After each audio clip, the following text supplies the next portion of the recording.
প্রতিটি হৃদস্পন্দন শুধু শারীরিক নয়, এটি অনুভূতি, ভালোবাসা আর আত্মার ভাষা। এই ছন্দে লুকানো থাকে সুখ, দুঃখ, ভালোবাসা কিংবা দীর্ঘশ্বাস। আর এই ছন্দ থেমে গেলে থেমে যায় জীবন। দর্শক, আজকের বদ্যি বাড়িতে আমরা কথা বলবো এই ছন্দযন্ত্র নিয়ে, কথা বলবো হৃৎপিণ্ডের সুস্থতা, ঝুঁকি, প্রতিরোধ এবং সচেতনতা নিয়ে। এ বিষয়ে কথা বলার জন্য বদ্যি বাড়িতে আজকে উপস্থিত হয়েছেন দেশের প্রথম শিশু কার্ডিওলজিস্ট এবং শিশু হৃদরোগ বিশেষজ্ঞ brigadier general doctor Nurun Nahar Fatema. Madam, আপনাকে স্বাগত বদ্যি বাড়িতে। ধন্যবাদ। এছাড়া উপস্থিত আছেন হৃদরোগ বিশেষজ্ঞ অধ্যাপক ডাক্তার মীর জামাল উদ্দিন। স্যার, আপনাকেও স্বাগত বদ্যি বাড়িতে। ধন্যবাদ। কেমন আছেন আপনারা? আলহামদুলিল্লাহ ভালো আছি। আজকে আমরা একদম বিশেষ একটি দিনেই এখানে বসেছি বদ্যি বাড়িতে, বিশ্ব হার্ট দিবস। এটা নিয়ে যদি ছোট্ট করে জানতে চাই যে আজকে যে হার্ট দিবস, এই হার্ট দিবস আমরা কোন পরিস্থিতিতে এসে পালন করছি? আসলে এই বিশ্ব হার্ট দিবসটি প্রথম শুরু হয় 2000 সাল থেকে। এবার কিন্তু এটার একটা রজত জয়ন্তী, 25 বছর পূর্তি হচ্ছে। তো এই যে বিশ্বব্যাপী আসলে দেখা গেছে যে হার্ট ডিজিজ একটা মেজর কিলার। এটা শুধু আমাদের দেশেই না, এটা অন্যান্য দেশেও কিন্তু একই কথা। তো এই জন্য এটা ওয়ার্ল্ড হার্ট ফেডারেশন তারা এটা ঠিক করে যে ওয়ার্ল্ড হার্ট ডে একটা ওয়ার্ল্ডের প্রত্যেকটা দেশে এটা একই দিনে পালিত হবে এবং এটা হচ্ছে 29শে সেপ্টেম্বর। তো এটা একযুগে প্রত্যেকটি দেশেই পালিত হয় এবং প্রত্যেকবার একটা করে আলাদা থিম থাকে। এইবারের থিম হচ্ছে ডোন্ট মিস এ বিট। তো ডোন্ট মিস এ বিট মানে হার্টবিট মিস করো না। এটা দিয়ে কি বোঝাচ্ছে? এটার মধ্যে ওরা 4টা জিনিস বোঝাতে চেয়েছে। একটা জিনিস হচ্ছে ডোন্ট মিস ওয়ার্নিং সাইন, মানে হার্টের রোগ তো ওয়ার্নিং না দিয়ে হয় না। সুতরাং দেখা যাচ্ছে, আমি তো শিশু বিশেষজ্ঞ, কিন্তু যারা আমার সহযোগী আছেন বড়দের বিশেষজ্ঞ, ওনারা জানেন, ওনাদের কাছে চেস্ট পেইন নিয়ে আসে, হার্ট অ্যাটাক হলে। তো এটা কিন্তু একদিনেই হার্ট অ্যাটাক হয়ে যে মানুষ মারা যায় এরকম কিন্তু না। তার হয়তো আগেও হয়তো দেখা গেছে যে সে হাঁটলে টায়ার্ড হয়ে যায় বা হাঁপিয়ে যায়, একটু থামলে আবার ভালো লাগে, কিন্তু ওই সময়টাতে তারা এটার জন্য রিপোর্ট করে নাই। দেখা যায় ওই সময় তারা এটাকে অবহেলা করছে। এই সচেতনতার জন্য এইটার একটা সচেতনতা। সেকেন্ডলি হচ্ছে যে don't miss any check up. মানে আমরা তো সবসময় রেগুলার একটা হেলথ চেক আপের মধ্যে থাকি। তো আমার যদি কোনো সিমটম নাও হয় আর আমি যদি চেক আপের মধ্যে থাকি, তাহলেও কিন্তু আমার ভিতরে যে লুকায়ে আছে যে রোগটা, সেটা কিন্তু ডাক্তাররা খুঁজে বের করে ফেলবে চেক আপের মাধ্যমে। তাহলে সেকেন্ড জিনিসটা হচ্ছে ডোন্ট মিস চেক আপ। আর থার্ড হচ্ছে don't miss healthy habits. Healthy হ্যাবিটসগুলো যদি আমরা না মিস করি, আমরা যদি স্মোকিং না করি, এক্সারসাইজ করি, হেলদি খাবার খাই, সব হেলদি লাইফস্টাইল লিড করি, তাহলেও কিন্তু আমাদের হার্টের রোগ হবে না। আর আরেকটা হচ্ছে যে বলছে যে ফ্যামিলি টাইম স্পেন্ড করা, কোয়ালিটি টাইম, এবং সবসময় ঝুঁকিপূর্ণ জিনিস অ্যাভয়েড করে চলা, হ্যাঁ, আর হলে স্ট্রেস অ্যাভয়েড করে চলা, এই জিনিসগুলা। আর লাস্টলি যেটা বলছে যে কাউন্ট ইউর হার্টবিট। আমাদের হার্টটা কিন্তু প্রতিদিন কত লক্ষবার কিন্তু বিট করছে, আমরা তো এটা খেয়ালও করি না। আমাদের হার্ট যে এত পরিশ্রম করেই যাচ্ছে, ক্যালোরি বার্ন করেই যাচ্ছে, আমরা কিন্তু এটা খেয়াল করি না। তো এই জন্য বলছে আমরা যেন একটু খেয়াল করি আমাদের হার্টবিট গুলো। এই বার্তাগুলো দিতেই আসলে এই বার্তাগুলি এইবারের প্রতিপাদ্য। জি, ধন্যবাদ। স্যার, আপনার কাছে যদি জানতে চাই, আমরা তো প্রতি বছরই পালন করছি, তো প্রতি বছর পালন করছি এবং আমরা দেশেও দেখেছি আপনারা বিভিন্ন আয়োজন করে থাকেন বা মানুষকে জানানোর বিভিন্ন মাধ্যম আসলে আপনারা খোঁজেন। তো সেক্ষেত্রে আসলে কতটুকু জানাতে পেরেছেন এবং কতটুকু সচেতন করতে পেরেছেন আপনারা? কতটুকু পেরেছি তা আপনি বুঝতে পারবেন আমাদের দেশের বর্তমান চিকিৎসা সেবার মান এবং হৃদরোগ চিকিৎসা সেবার মানের উপরে। যে বর্তমানে অলমোস্ট ওয়ার্ল্ড স্ট্যান্ডার্ড হৃদরোগের চিকিৎসা কিন্তু বাংলাদেশে হচ্ছে। কেন হচ্ছে? দুটো কারণে। একটা হলো আমাদের man power and our instruments become increased.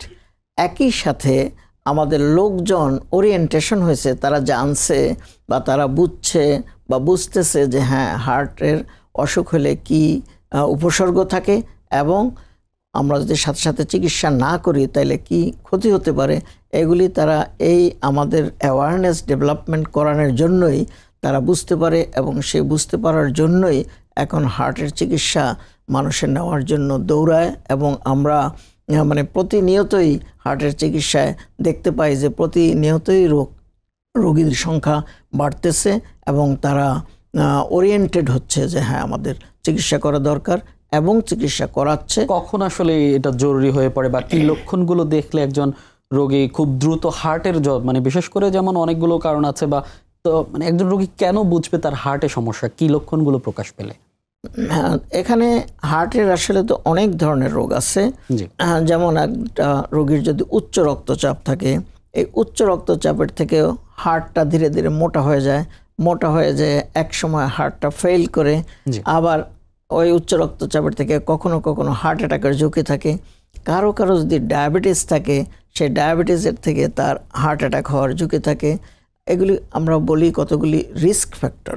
Risk factor বা রিস্ক ফ্যাক্টরের উপরে ডিপেন্ড করে হার্ট ডিজিজ, যেগুলি ইস্কেমিক হার্ট ডিজিজ, অর্থাৎ হার্টের যে রক্তনালী আছে, আমাদের হার্টের মেজর 3টা রক্তনালী থাকে এবং এগুলো অনেকগুলি ব্রাঞ্চ থাকে, এবং এই রক্তনালীগুলি যদি কোনো কারণে চিকন হয়ে যায় বা শুকিয়ে যায়, অথবা আমরা বলি অ্যাথেরোস্ক্লেরোটিক হার্ট ডিজিজ হয়, অর্থাৎ ওই রক্তনালীর ভিতরে রক্ত প্রবাহ কমে যায় এবং এমন একটা সময় আসে যে ওই রক্তনালীর প্রবাহ কমে যেয়ে 100% অক্লুডেড হয়ে যায়, এবং 100% অক্লুডেড হয় যখন, তখনই তার হার্ট অ্যাটাক হয়।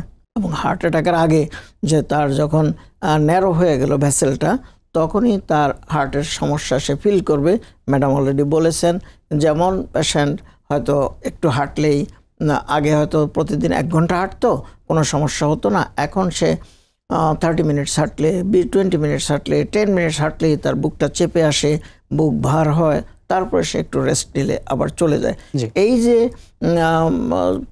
চেঞ্জ হলো তার হাঁটার অভ্যাসের ভিতরে, এই চেঞ্জটা কেন হলো? এটা তার হার্টের একটা অশনি সংকেত দিচ্ছে যে হ্যাঁ, তোমার হার্টে সমস্যা থাকতে পারে বা তুমি এটার চিকিৎসা করো। এবং এইগুলি যখন পেশেন্ট বুঝতে পারে, তখন যদি সে ডাক্তারের কাছে শরণাপন্ন হয়, একজন হৃদরোগ বিশেষজ্ঞের কাছে অথবা একজন মেডিসিন বিশেষজ্ঞের কাছে, তাহলে এটার রোগটা নির্ণয় করা যায় এবং নির্ণয় করলে তার চিকিৎসাও করা যায়। আর যদি হার্ট অ্যাটাক হয়, যখন পুরো 100% বন্ধ হয়ে গেল ধমনীটা, তখন তার একটা হার্ট অ্যাটাক হলো। আর হার্ট অ্যাটাক হওয়া মানে হলো একটা অঞ্চলের, একটা এলাকার মাসেল যেটুকুন আছে, ওই মাসেলটুকুন ইনফ্যাক্ট হয়ে যাওয়া অথবা ডেড হয়ে যাওয়া। এবং সেই ইনফ্যাক্ট হয়ে গেলে যে একটা ক্ষতি হয়ে যায়, ওই ক্ষতিকে কিন্তু আর ওভারকাম করা যায় না। হার্টের মাসেলের ধর্মই এরকম যে once dead is dead, it will not regenerate. এটা কিন্তু আর নতুন করে তৈরি হবে না। ওই কারণে হার্ট অ্যাটাকের সাথে সাথে উইদিন 6 আওয়ার্স যদি হাসপাতালে পেশেন্ট পৌঁছতে পারে, যদি সে আগের থেকে ওরিয়েন্টেড থাকে যে হ্যাঁ, এরকম যদি তীব্র ব্যথা হয় এবং প্রফিউজ সোয়েটিং হয়, এবং একটা বয়স্ক patient, meaning that more than 40 years or 50 years, এবং তার যদি যে ঝুঁকিগুলি আমি বর্ণনা করলাম, সেই ঝুঁকিগুলি যদি থাকে, তাহলে সে ওই সাথে সাথে যদি হাসপাতালে যাইতে পারে, তাহলে আমাদের দেশে এখন চিকিৎসার সব ধরনের চিকিৎসা আছে। প্রথমত হলো ঔষধের যে চিকিৎসা, সেটা হলো নিয়ার বাই ডিসপেন্সারিতে গেলেও তাকে যে শুধুমাত্র 4টা অ্যাসপিরিন ট্যাবলেট খাইয়ে দেবে, 4টা ক্লোপিডিগ্রিল ট্যাবলেট খাইয়ে দেবে, এটাও অনেক উপকার হবে। এরপরে সে নিয়ার বাই হাসপাতালে যাবে। নিয়ার বাই হাসপাতালে গেলে, যেই হাসপাতালে কার্ডিয়াক ফুল সাপোর্ট নাই, সেই হাসপাতালে অ্যাটলিস্ট যদি ইনিশিয়াল ট্রিটমেন্টটা করার সুযোগ থাকে, যেমন তার একটা রক্তনালীকে পরিষ্কার করার জন্য একটা ঔষধ আমরা ব্যবহার করি, যেটাকে বলি থ্রম্বোলাইটিক্স। এই থ্রম্বোলাইটিক্স ইউজ করলেও আমার রক্তনালীটা ক্লিন হইয়া অ্যাটলিস্ট ফ্লো চলে আসে। এখন যেটা লেটেস্ট যেটা আমাদের এখানে আছে, টেনেক্টিপ্লেজ, এটা যদি আমরা দিতে পারি 6 ঘন্টার ভিতরে, তাহলে 90% ভেসেল ওপেন হয়ে যায়। তাহলে ভেসেল ওপেন হয়ে গেলে এরপরে যদি যে বড় হাসপাতাল, মানে যেখানে কার্ডিয়াক সাপোর্ট এভরিথিং আছে, কার্ডিয়াক ট্রিটমেন্ট, সেখানে পৌঁছতে পারলে আমরা চিকিৎসায় অবশ্যই যাব। ম্যাম, স্যার তো আসলে বলছিলেন যে বড়দের হৃদরোগ নিয়ে, এবং এখন কিন্তু আমরা দেখছি যে ছোটদেরও হৃদরোগ হচ্ছে, বিশেষ করে শিশুদের। সেটি নিয়ে আপনি দীর্ঘদিন অবশ্যই কাজ করছেন, তো এ নিয়ে আমাদের একটি ছোট্ট প্রতিবেদন আছে, আমরা সেটা একটু দেখে নেব। চলুন দেখে নেই প্রতিবেদনটি।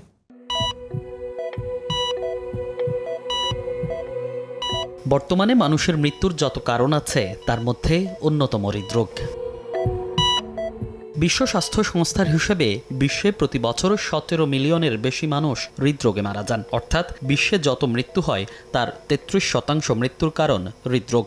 দেশেও এ সংখ্যা দিন দিন বাড়ছে। প্রতি বছর দেশে 3 লাখ মানুষ মারা যান এই রোগে, যা দেশের মোট মৃত্যুর 21% বেশি।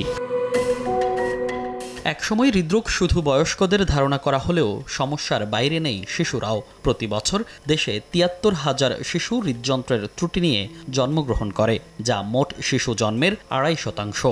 আরও আশঙ্কার বিষয়, অধিকাংশ অভিভাবকই জানেন না তাদের শিশুরা সমস্যায় আক্রান্ত।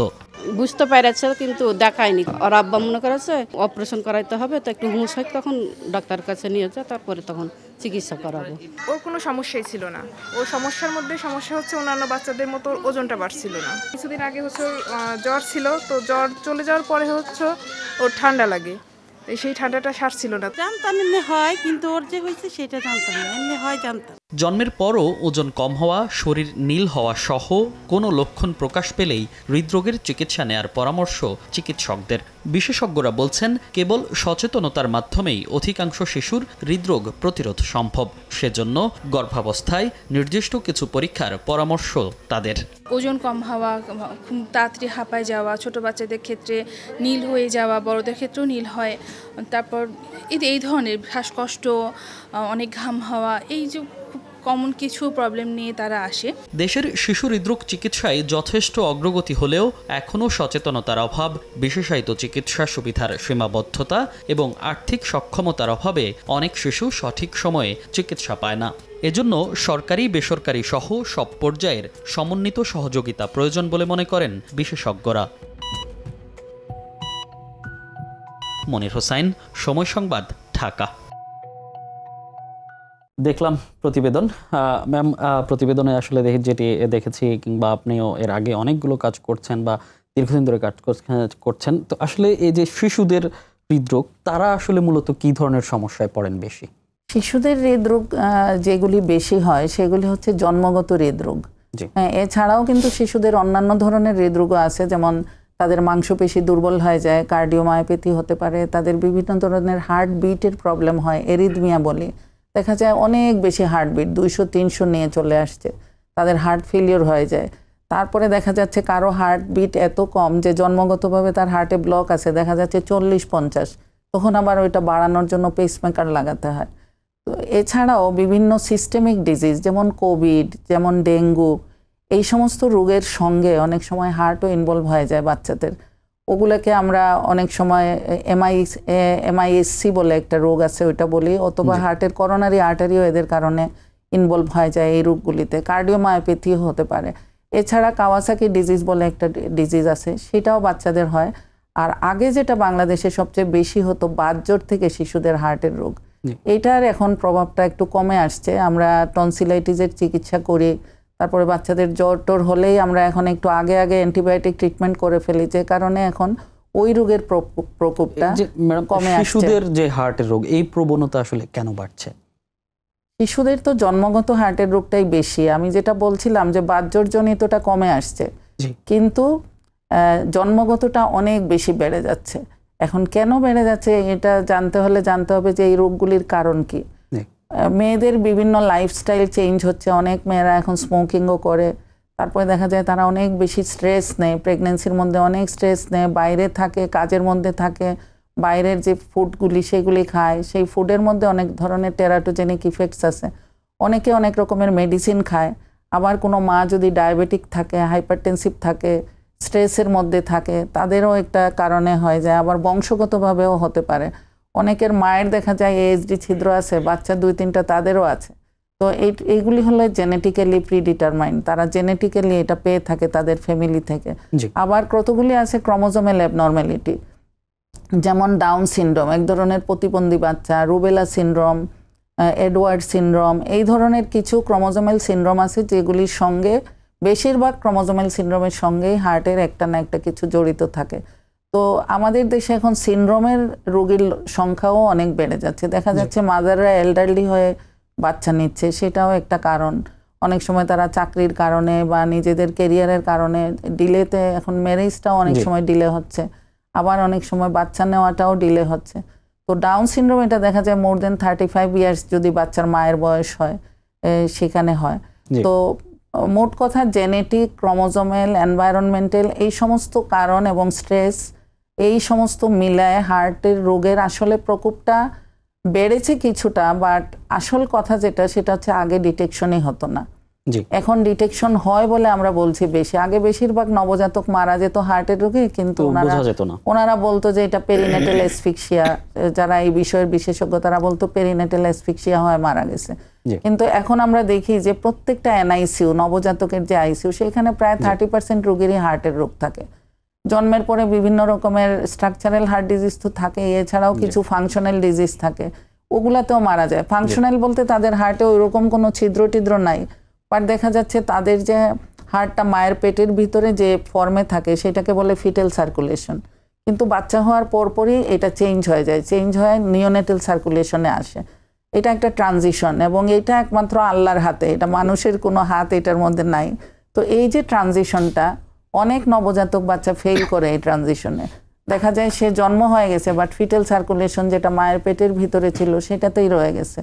তখন এই যে ফেলিয়ার অফ তার কনভার্সন অফ ফিটেল সার্কুলেশন, এটার কারণে মারা যায় বেশিরভাগ বাচ্চা। তো এইগুলি কিন্তু আমরা এখন ধরে ফেলি। এখন যদি বলে কোনো একটা বাচ্চা এনআইসিইউতে নীল হয়ে আছে, অক্সিজেন বাড়ছে না, সাথে সাথে আমরা দেখছি, আমরা ডায়াগনোসিস করে ফেলছি এবং ট্রিটমেন্ট করে অনেকে ভালো হয়। এটা তো নিশ্চয়ই একটা লক্ষণ যে নীল হয়ে যাওয়া। আর কি কি লক্ষণ প্রকাশ পায় শিশুদের ক্ষেত্রে? নীল হয়ে যাওয়াটা তো একটা এভিডেন্ট লক্ষণ, এটা তো দেখলেই বোঝা যায় যে নীল হয়ে গেছে। বা আমরা অক্সিজেন স্যাচুরেশন মাপার যন্ত্র সব জায়গায় পাওয়া যায় আজকাল, পালস অক্সিমেট্রি, এটা দিয়ে আমরা দেখতে পারি। এর ছাড়া যেমন নবজাতকের লক্ষণের মধ্যে বেশিরভাগই হয় এরা তো আর কোনো কাজ করে না, শুধুমাত্র খায়। তো খায় কিভাবে? ব্রেস্ট ফিডিং করে। এই ব্রেস্ট ফিডিংটাই দেখা যায় ওরা করতে পারে না, খুবই টায়ার্ড হয়ে যায়। অনেক ক্ষুধা থাকে, ব্রেস্ট ফিডিং করতে চায়, কিন্তু 2-3 বার সাক করার পরে টায়ার্ড হয়ে যায়। দেখা যাচ্ছে তা এটা হচ্ছে হার্ট ফেলিওরের লক্ষণ। তারা কিন্তু এই এক্সারসাইজটুকু করতে পারে না। বড়দের যেমন হাঁটলে একটু পরে টায়ার্ড হচ্ছে, আর ওরা হলো খেলে একটু পরে টায়ার্ড হচ্ছে, একই ধরনের জিনিস। তো এই ধরনের বাচ্চারা আসবে শ্বাসকষ্ট নিয়ে, যাদের হার্ট ফেলিওর টাইপের। আর নীলাভ যে বাচ্চাগুলো, সেগুলো হচ্ছে অন্য রকমের সিমটম। এর ছাড়া আরেকটু বয়স হয়ে গেলে বাচ্চারা দেখা যায় গ্রোথ হয় না, তাদের গ্রোথ ফেলিওর হয়ে যায়, ঘন ঘন নিউমোনিয়া হয়, বারবার হসপিটালে ভর্তি হচ্ছে নিউমোনিয়া, ডায়াগনোসিস হচ্ছে নিউমোনিয়া, বাট নিউমোনিয়ার আড়ালে হার্টের ছিদ্র যে রয়ে গেছে এটা অনেক সময় বোঝা যায় না। তো তখন আমরা যদি ইকো পরীক্ষা করি, এক্সরে করি, দেখা যায় যে হার্ট বড় হয়ে গেছে, ইকোতে দেখা যায় হোল আসছে। তো এই ধরনের সিমটম নিয়েও আসে। আবার অনেক বাচ্চা দেখা গেল নীল যে রোগটা, নীলাভ রোগ, এটা কিন্তু কোনোদিন ধরা পড়ে নাই, হঠাৎ আসলো, স্ট্রোক হয়ে বডির এক সাইড প্যারালাইসিস হয়ে গেল, কারণ ওই রোগটাতে রক্ত ঘন হয়ে যায় এবং পরে স্ট্রোক হয়ে যায়। এই ধরনের সিমটম নিয়েও বাচ্চারা আসতে পারে, স্ট্রোক এবং প্যারালাইসিস। ধন্যবাদ। হ্যাঁ ম্যাম, আপনাকে স্যার যেটি আসলে ম্যাম বলছিলেন যে ছিদ্রর ব্যাপারে, যে আমরা শিশুদের ক্ষেত্রে ছিদ্র দেখে থাকি, এবং এই বড়দেরকে এই ধরনের কোনো সমস্যা হয় কিনা, বা তারা এই ধরনের সমস্যায় ভোগেন কিনা? হ্যাঁ, শিশুদের যে অবস্থাগুলি বর্ণনা করলেন ম্যাডাম, অর্থাৎ বিভিন্ন ধরনের ছিদ্র, যেমন আমরা বলি atrial septal defect, ventricular septal defect, এই পেশেন্টগুলি যদি ছিদ্র বড় হয় তাইলেই কেবল আর্লি স্টেজে প্রেজেন্ট করে। আর যদি বড় না হয়, আমরা এমনও পাই 60 বছর, 70 বছর, 80 বছর বয়স অ্যাট্রিয়াল সেপ্টাল ডিফেক্ট ইনসিডেন্টাল আবিষ্কার হলো, অথবা 30 বছর, 40 বছর। ইউজুয়ালি অ্যাট্রিয়াল সেপ্টাল ডিফেক্ট বা ventricular septal defect, ventricular septal ডিফেক্টগুলি আর্লিয়ার প্রেজেন্ট করে, ছোটো হলেও প্রেজেন্ট করে, ইউজুয়ালি বড়গুলি প্রেজেন্ট করে, একদম ছোটোগুলি। আমার এমনও পেশেন্ট আছে, আমার 70 years ventricular septal defect, very small, এবং সার্জনরাও বলছে না এটার কোনো ক্লোজ করার প্রয়োজন নেই, সেরকম পাই আমরা। বাট এগুলি অল্প বয়সে যেগুলি প্রেজেন্ট করে সেগুলিই কেবল চিকিৎসা পায় আর্লি এজে, এবং এর চিকিৎসাটা আর্লি এজে যখনই করা যায় তাইলে তার কিন্তু ফাংশনাল অ্যাক্টিভিটি লাইফ ভালো থাকে। আর যারা আমাদের অ্যাডাল্ট এজে এই ধরনের জন্মগত ছিদ্র নিয়ে বা জন্মগত হার্টের অসুখ নিয়ে আসে, তাদের ক্ষেত্রে ম্যানেজ করা একটু ডিফিকাল্ট। ইভেন দেন ম্যাডামরা যেভাবে অ্যাট্রিয়াল সেপ্টাল ডিফেক্টকে ক্লোজ করে, ভেন্ট্রিকুলার সেপ্টাল ডিফেক্টকে ক্লোজ করে, অ্যাডাল্টের ক্ষেত্রে আমরা ভেন্ট্রিকুলার সেপ্টাল ডিফেক্ট খুব কম পাই, কিন্তু অ্যাট্রিয়াল সেপ্টাল ডিফেক্ট যেটা, সেটা পাওয়া যায়, এবং সেটাকে ম্যাডামরা যেভাবে ক্লোজ করে আমরা ঠিক একইভাবে অ্যাডাল্ট। ছোটবেলায় যদি কারো ক্লোজ করা হয়, সেটা পরবর্তীতে এসে কোনো সমস্যা হবে না? পরবর্তীতে তার কোনো প্রয়োজন পড়বে না। এটা ম্যাডাম ভালো বলবেন যে বাচ্চাদের যে অ্যাট্রিয়াল সেপ্টাল ডিফেক্ট অথবা ভেন্ট্রিকুলার সেপ্টাল ডিফেক্ট অথবা পিডিএ বলি আমরা, এগুলি যে ট্রিটমেন্ট করে দেন ওনারা, 100% ভালো থাকে এদের। শারীরিক কথাটাই যদি আসতে চাই, যে এএসডি এবং ভিএসডি বলছিলেন, তো এখানে আসলে বড় হওয়ার পরে তার সংখ্যা কতটুকু থাকে কিংবা থাকে কিনা? আসলে জন্মগত যে হার্টের রোগ, এটা আসলে জন্মের সময়ই হার্টে থাকে, বা ডিটেক্ট হতে পারে এট এনি এজ। হ্যাঁ, এটা নবজাতকে হতে পারে, শিশু বয়সে হতে পারে, বড় বয়সে হতে পারে। এখন যাদের এই হার্টের রোগ কিন্তু 3 প্রকার, অল্প, বেশি এবং মাঝারি, সোজাভাবে বোঝার জন্য। অল্প এবং মাঝারিগুলা কিন্তু বড় হতে পারে, কারণ তাদের একটু সিমটম কম, তাদের কমপ্লিকেশন কম, তারা কিন্তু আনডিটেক্টেড অবস্থায় অনেক সময় বড় হয় 60-70 বছর, যেটা আমার ভাই বললেন, ওইভাবে কিন্তু হতে পারে। আর যেগুলা বেশি খারাপ, এগুলি 1 মাসের মধ্যে মারা যায় বেশিরভাগ, 1 বছরের মধ্যে আরো বেশিরভাগই মারা যায়। আর যারা টিকে থাকে তারা ধুকে ধুকে যেটুকু তারা বেঁচে থাকে, ট্রিটমেন্ট না হলে আলটিমেটলি এক সময় তারা মারা যাবে। আর যাদের আমরা ট্রিটমেন্ট করি, এই যে উনি বললেন যে atrial septal defect, ventricular septal defect, আরেকটা আছে পেটেন্ট ডাক্টারস আর্টেরিয়াস, এই 3টা হলো ছিদ্র জাতীয় রোগ। এগুলি যখন আমাদের কাছে আসে, আমরা কিন্তু এগুলি যদি বন্ধ করা যায় বিনা অপারেশনে, আমরা যে এনজিওগ্রামের মাধ্যমে করি ট্রান্সক্যাথেটার, এইটা আমরা একবার যদি করে দেই, once it is close forever, আর কোনোদিন এটা কিন্তু আর কোনো সমস্যা করবে না। কারণ ট্রিটমেন্টের আমাদের উদ্দেশ্য কি? মানুষকে একবারে সুস্থ করা।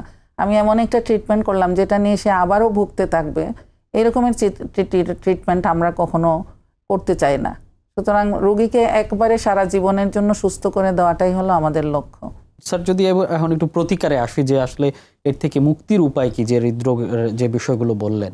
সাধারণভাবেই বলা যায় যে প্রিভেনশন ইজ বেটার দ্যান কিউর, এবং আমাদের যে হৃদরোগের যেসব চিকিৎসাগুলি অনেক ব্যয়বহুল, এই রোগগুলিকে অনেকাংশে প্রিভেন্ট করা যায়, অর্থাৎ যাতে না হয় সেটা চেষ্টা করলে প্রিভেন্ট করা যায়। সে যেমন একটা লোক যদি স্মোকিং না করে, আমাদের ইসকেমিক হার্ট ডিজিজকে যদি আমরা ধরি, একটা স্ট্রং রিস্ক ফ্যাক্টর হলো স্মোকিং। আমরা যত পেশেন্ট ইসকেমিক হার্ট ডিজিজের পাই, অ্যাপ্রক্সিমেটলি 70%-এরই রিস্ক ফ্যাক্টর হিসাবে স্মোকিং আসে। তাহলে স্মোকিং যদি বন্ধ করা যায়, তাহলে এটা অনেকাংশে কমায় আনা যাবে। তারপরে আসি আমরা আমাদের উচ্চ রক্তচাপ। আমরা যদি উচ্চ রক্তচাপকে কন্ট্রোল করতে পারি, নিয়ন্ত্রণে রাখতে পারি, অল ওভার দ্য ওয়ার্ল্ড উচ্চ রক্তচাপের নিয়ন্ত্রণ কিন্তু খুবই খারাপ আছে। অল ওভার দ্য ওয়ার্ল্ডই আছে যে 100 জনের মধ্যে মাত্র 12 জন বা 12.5 জন, 13 জন মাত্র কন্ট্রোলে থাকে। মানে যাদের উচ্চ রক্তচাপ আছে তাদের অর্ধেক লোকে জানে, অর্ধেক লোকে জানেই না। যারা জানে তাদের অর্ধেক লোকে ওষুধ খায়, অর্ধেক লোক ওষুধ খায় না। যারা ওষুধ খায় তাদের অর্ধেক লোক ভালো থাকে, কন্ট্রোলে থাকে, অর্ধেক লোক কন্ট্রোলে থাকে না। সেই অঙ্কে 12.5% বা 13% লোক অনলি কন্ট্রোলে থাকে। তাহলে এই উচ্চ রক্তচাপ হার্টের অসুখ করে।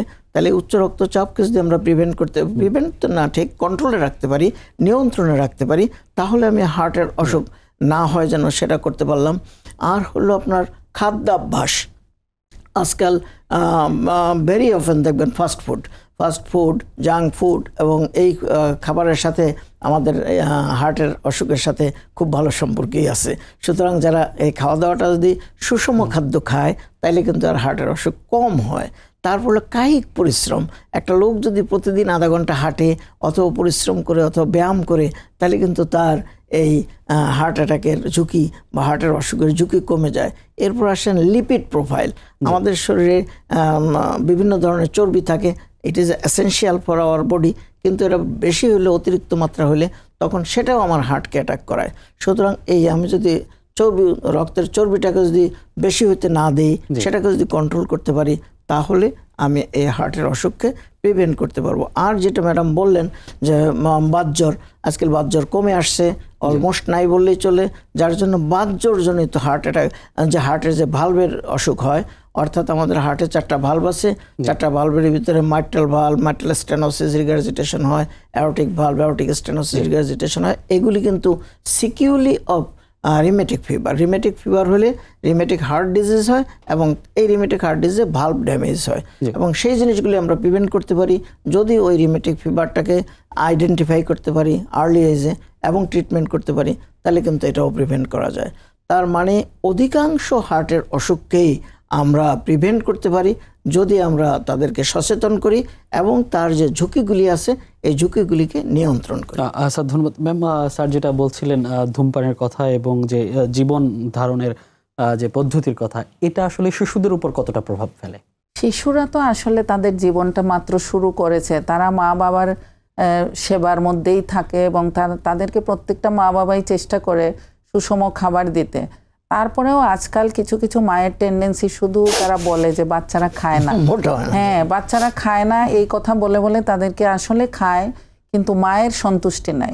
তো সেই কারণে মা কিন্তু দেখা যায় যে খুবই প্রেস করতে থাকে, খাওয়াতে খাওয়াতে অবেসিটি করে ফেলে। তো এই যে অবেসিটি, এটা তার এখন কোনো রিস্ক হবে না, কিন্তু সে যখনই একটু বড় হবে তখনই কিন্তু তার কোলেস্টেরল বাড়বে, ট্রাইগ্লিসারাইড বাড়বে। আর অনেক বাচ্চা আমরা এখনো পাই যে তাদের হাইপারলিপিডেমিয়া হয়ে যাচ্ছে এই কম বয়সে, এমনকি অনেক বাচ্চার আজকাল ডায়াবেটিস হতেও দেখা যায় এই ফুড হ্যাবিট থেকে দেখা যাচ্ছে। আবার বাচ্চাদের ডায়াবেটিস অবশ্য তাদের ইনসুলিনের অভাবে হয়, তারপরেও ফুড হ্যাবিটের সাথেও কিছুটা জড়িত। কিন্তু আমাদের যে জন্মগত হার্টের রোগ, যেটা মায়ের পেটের ভিতরে হার্ট তৈরি হওয়ার সময় হলো, সেটাতে কিন্তু বাচ্চার কোনো দোষ নাই। এখানে তার যদিও বা কোনো ইফেক্ট তার উপরে পড়ে থাকে, তাহলে তার মায়ের ফুড হ্যাবিট, তার মায়ের লাইফস্টাইল এগুলি থেকে পড়বে। বা মা যদি কোনো মেডিসিন খায়, অনেক মা দেখা যায় ইপিলেপসি মেডিসিন খাচ্ছে, অনেক মা অনেক অ্যান্টিবায়োটিক স্ট্রং খাচ্ছে, প্রেগনেন্সি অবস্থায় এক্সরে করতেছে, প্রেগনেন্সি অবস্থায় বিভিন্ন এনভায়রনমেন্টে এক্সপোজ হচ্ছে যেটা তার জন্য ঠিক না। তো সেই কারণে কিন্তু বাচ্চার হার্টের মধ্যে তখন সমস্যা হতে পারে। তো এছাড়া মায়ের যদি কোনো রোগ হয়, যেমন রুবেলা একটা ভাইরাস আছে, এটা খুবই খারাপ। মায়ের যদি ফার্স্ট ট্রাইমেস্টারে রুবেলা ভাইরাস ইনফেকশন হয়, তাহলে দেখা যাবে যে তার বাচ্চার মধ্যে ওইটা ট্রান্সমিট হয়ে যায় এবং সেইখান থেকে বাচ্চা কানে শোনে না, তারপরে দেখা যায় তার ব্রেইনটা ছোট হয়, মাইক্রোকেফালি হয়ে যায়, তার হার্টের মধ্যে বিভিন্ন ধরনের ছিদ্র থাকে। তো এইগুলো হচ্ছে মায়ের রুবেলা ইনফেকশন থেকে। এছাড়াও টর্চ ইনফেকশন বলে কিছু ভাইরাস ইনফেকশন আছে, কয়েকটা মিলায় ভাইরাস এবং প্রোটোজোয়া। এইগুলি যদি মায়ের গর্ভাবস্থায় হয়ে থাকে, তাহলে বাচ্চার দেখা যায় খুবই বেশি ঝুঁকি থাকে বিভিন্ন ধরনের জন্মগত হার্টের রোগ হওয়ার। তো বাচ্চার আসলে মায়ের পেটের মধ্যে যে রোগগুলি তৈরি হয়, এটাতে সরাসরি বাচ্চার কোনো প্রভাব না থাকলেও এটাতে মায়ের লাইফস্টাইলের প্রভাব থাকে। আর কিছু কিছু তো আগেই বলেছিলাম যে জেনেটিক এবং ক্রোমোজোমাল, যেগুলোতে মায়েরও কোনো দোষ নাই, ওটা হচ্ছে তার জিন এবং ক্রোমোজোম থেকে হয়ে আসে। আর পরবর্তীতে কিছু বাচ্চাদের হাইপারটেনশনও আমরা পাই, অবেসিটি পাই, এগুলি হয়তো তাদের পরবর্তীতে ডেভেলপ করে। আর কিছু বাচ্চাদের আছে কনজেনিটালি তারা হাইপারলিপিডেমিয়া থাকে, তাদের বিভিন্ন ধরনের লিপিড প্রোফাইলগুলি করলে দেখা যায় বেশি থাকে। তো এই ধরনের বাচ্চাও জন্মগত, এদেরও লিপিড যে বেশি এটা তাদের জন্মগত, এটা তাদেরকে তখন আমরা অ্যান্টি লিপিড কিছু মেডিসিন আছে এগুলি দিয়ে থাকি। জি ম্যাম, একদম শেষের দিকে চলে এসেছি আমরা প্রোগ্রামে। যদি ছোট্ট করে বলতেন যে এই যে আমরা শিশুদের জন্মগত ত্রুটি বলছি কিংবা হৃদরোগ বলছি, এই হৃদরোগ থেকে বাঁচতে যে আগে অর্থাৎ জন্মের আগে কি ধরনের সচেতন হতে পারে একজন মা বাবা, এটা একটু যদি বলতেন। আচ্ছা, খুবই সুন্দর প্রশ্ন করেছেন। একজন মা বাবা যখন মনে করবে যে আমি এখন একটি সন্তান নেব, তাহলে তার 3 মাস 6 মাস আগে থেকে একটু প্রিপারেটরি স্টেজে চলে যেতে হবে। একজন স্ত্রী রোগ বিশেষজ্ঞের কাছে আগে যেতে হবে, তার ওয়াইফ এবং হাজব্যান্ড দুইজনেরই চেক আপ করবে, তাদের ব্লাড প্রেশার আছে কিনা, তাদের ডায়াবেটিস আছে কিনা, তাদের অন্যান্য কোনো রোগ আছে কিনা, এমনকি যদি কেউ থ্যালাসেমিয়া ট্রেট হয়ে থাকে তাহলে এই টেস্টটাও করে নিতে হবে যে তাদের হাজব্যান্ড ওয়াইফ দুইজনেরই থ্যালাসেমিয়া আছে কিনা। কারণ দুইজনেরই যদি ট্রেট হয় তাহলে ভবিষ্যতের বাচ্চার কিন্তু থ্যালাসেমিয়া হওয়ার সম্ভাবনা। তাহলে এই ধরনের চেক আপগুলি প্রথমে করে নিয়ে, এবং যদি রুবেলা ভ্যাকসিনটা না দেওয়া থাকে, রুবেলা ভ্যাকসিন দিলে কিন্তু আর রুবেলা হবে না, তাহলে রুবেলা ভ্যাকসিনটা প্রেগনেন্সি হওয়ার 3 মাস আগে দিতে হয়, ওই ভ্যাকসিনটাও দিয়ে নিতে হবে। এর আগে মানে প্রেগনেন্সি হওয়ার আগে যা যা ভ্যাকসিন দেওয়ার সেই ভ্যাকসিনগুলো দেওয়াও শেষ করতে হবে। তারপরে কনসিভ করলো, কনসিভ করার পর থেকে চেক আপের মধ্যে থাকতে হবে। প্রথমে 11-12 সপ্তাহের মধ্যেই কিন্তু একটা চেক আপ করা যায়, যেটার মধ্যে জানা যায় যে ক্রোমোজোমাল অ্যাবনর্মালিটি আছে কিনা। এটা একটা আলট্রাসোনোগ্রাম টেস্ট, এটা এনটি বা নেকের একটা থিকনেস মাপে, ওটা দেখলেই বোঝা যায় যে ডাউন সিনড্রোম, এডওয়ার্ড সিনড্রোম এগুলি আছে কিনা। তো ওইটা করলে প্রথমেই কিন্তু বুঝে যাবে, এই সচেতনতাগুলো আসছে। তারপরে একটা ব্লাড টেস্ট আছে বলে NIPT, মানে নন ইনভেসিভ প্রেগন্যান্সি টেস্ট, এটা করলে আরো অনেক রোগ ধরা পড়ে যায়। তো এইভাবে থ্যালাসেমিয়া থেকে শুরু করে হার্টের রোগ বিভিন্ন পর্যায়ে, এবং লাস্টলি অ্যানোমেলি স্ক্যান করে একটা 18 সপ্তাহে, সেইটাতে প্রত্যেকটা অর্গান ঠিক আছে কিনা বাচ্চার এটা দেখা হয়। এখন এগুলি দেখার উদ্দেশ্য কি? উদ্দেশ্য হচ্ছে আগে থেকে যদি কোনো জটিল এবং লাইফের সঙ্গে কম্পেটেবল না এইরকম কোনো রোগ যদি আগে থেকে ধরা যায়, তাহলে আমরা মা বাবাকে তখন কাউন্সেলিং করি যে আপনার এই বাচ্চা জন্ম হলেও বাঁচবে না, বা জন্ম হলে খুবই সাফার করবে, 4টা-5টা অপারেশন লাগবে, সারাক্ষণ হসপিটালে ভর্তি থাকবে। এখন আপনার ডিসিশন এটা যে এই বাচ্চাটাকে আপনি কন্টিনিউ করবেন কি করবেন না, যেটা উন্নত বিশ্বে তারা এইভাবে দেখা যায় যারা এরকম খারাপ তাদেরকে তারা আগে থেকে তারা এগুলিকে থেরাপিউটিকভাবে তারা এটা অ্যাবর্শন করে ফেলে, যার কারণে এই সমস্ত বাচ্চাগুলা যাদের নিজেদেরও কষ্ট হবে অনেক এবং তারা কোনোদিন ভালোও হতে পারবে না, এইভাবে তারা আগে পরীক্ষা করে একটি সুস্থ সন্তান জন্ম দেওয়ার জন্য। হ্যাঁ, সুতরাং এটা বেছে নেওয়ার বিষয় যে আমি আমার সন্তানটাকে প্রপারলি সুস্থ একটা বাচ্চা আমার হচ্ছে কিনা। কারণ আমরা এটা একটা গাছের সাথে তুলনা করতে পারি। ধরেন একটা লাউয়ের গাছ, অনেক কুড়ি আসে, সবগুলা তো প্রপারলি একটা হয় না, কতগুলো মরে যায়, কতগুলো পচে যায়। তো মানুষের কুড়িটা যেটা প্রথমে আসে, যেটা ফার্টিলাইজড ওভাম, এটা কিন্তু সবসময় সুস্থ হবে না, প্রত্যেকটাই হেলদি হবে না। তো এটা আসলে আগে থেকে যদি দেখে নেওয়া যায়, যেহেতু আমাদের সায়েন্স আছে আমাদের সাথে, আমরা এটা দেখে নিলেই কিন্তু এটা থেকে মুক্ত হতে পারি। জি, অসংখ্য ধন্যবাদ ম্যাম আপনাকে। স্যার, আপনার কাছে যদি একদম ছোট্ট করে জানতে চাই, যে যারা বড়রা আছেন কিংবা আমরা যারা আছি, হৃদরোগ হওয়ার আগে কি ধরনের সচেতনতা দরকার? ধন্যবাদ আপনাকে। হৃদরোগ হওয়ার আগে যে সচেতনতা অলরেডি আমরা বর্ণনা করে ফেলছি, যে ইসকেমিক হার্ট ডিজিজ গ্রুপ যে ঝুঁকিগুলি আমরা বলছি, এই ঝুঁকিগুলি আমরা অ্যাভয়েড করার চেষ্টা করব, অথবা যদি ঝুঁকিগুলি থেকেই থাকে তাকে আমরা নিয়ন্ত্রণে রাখার চেষ্টা করব।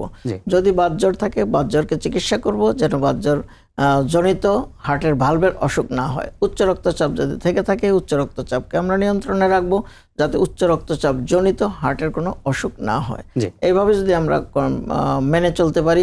আর পরিশেষে একটি কথা না বললেই নয়, যেটা আজকের এবারের প্রতিবাদদের সাথে যুক্ত, সেটা হলো heartbeat, don't miss a beat. Heartbeat কিন্তু ম্যাডাম অলরেডি বলেছেন যে একটা লোক প্রতিদিনে প্রায় 8 লক্ষ বার হার্টবিট করে, এবং প্রতি লোকেরই জীবনে একটা না একটা বিট মিস হয়, এটাকে বলে এক্সট্রা সিস্টল। এবং এই যে হার্ট বিটটা মিস হলো, এই একটা মিস বিট কিন্তু একটা লোকের জীবনকেও ধ্বংস করে দিতে পারে। একটা বিট মিস হলো, তারপর একটা ভেন্টিকুলার টেকিকার্ডিয়া বলি আমরা, ভেন্টিকুলার ফিব্রিলেশন হলো, পেশেন্টটা মারা যেতে পারে। সেই ক্ষেত্রে আরেকটা জিনিস খুবই ইম্পর্ট্যান্ট, সেটা হলো সিপিআর, কার্ডিওপালমোনারি রেসাসিটেশন, যেটা আমার স্টুডেন্ট এবং স্কুল কলেজের ছাত্র যারা আছে তারা প্লাস এমনি সাধারণ লোকজন সবাইকে শিক্ষা দিতে হবে, যাতে এরকম যদি একটা লোক যে কোনো জায়গায় হার্টের সমস্যা হয়ে পড়ে যায় এবং তাকে সাথে সাথে আইডেন্টিফাই করা এবং তাকে খুব জোরে কাছের থেকে জিজ্ঞাসা করা, ভালো আছেন, তাইলে সে হয়তো যদি অজ্ঞানের মতো থাকে তাহলে সে অ্যান্সার করতে পারবে না। আর সাথে সাথে দেখা যায় তার রেসপিরেশন চলছে কিনা এবং হার্টবিট চলছে কিনা, এই দুইটা দেখে যদি অ্যাবসেন্ট থাকে, then and there severe cardiopulmonary resuscitation, অর্থাৎ চেস্ট কম্প্রেশন এবং রেসপিরেশন, এই দুইটা দিলে আমার এই পেশেন্টকে সেভ করা যাবে। অসংখ্য ধন্যবাদ স্যার আপনাকে, সেই সঙ্গে ম্যাম আপনাকেও অসংখ্য ধন্যবাদ বদ্যিবাড়িতে আসার জন্য। দর্শক, প্রতিটি হৃদস্পন্দন অমূল্য, প্রতিটি ছন্দ জীবনের গল্প। আজ আমরা জানলাম সচেতনতা এবং সুস্থ জীবনধারা কিভাবে হৃদয়কে ভালো রাখে। আজ এ পর্যন্তই, পরবর্তীতে দেখা হবে অন্য কোনো পর্বে। ততক্ষণ ভালো থাকুন, সুস্থ থাকুন আর সঙ্গে থাকুন সময়ের।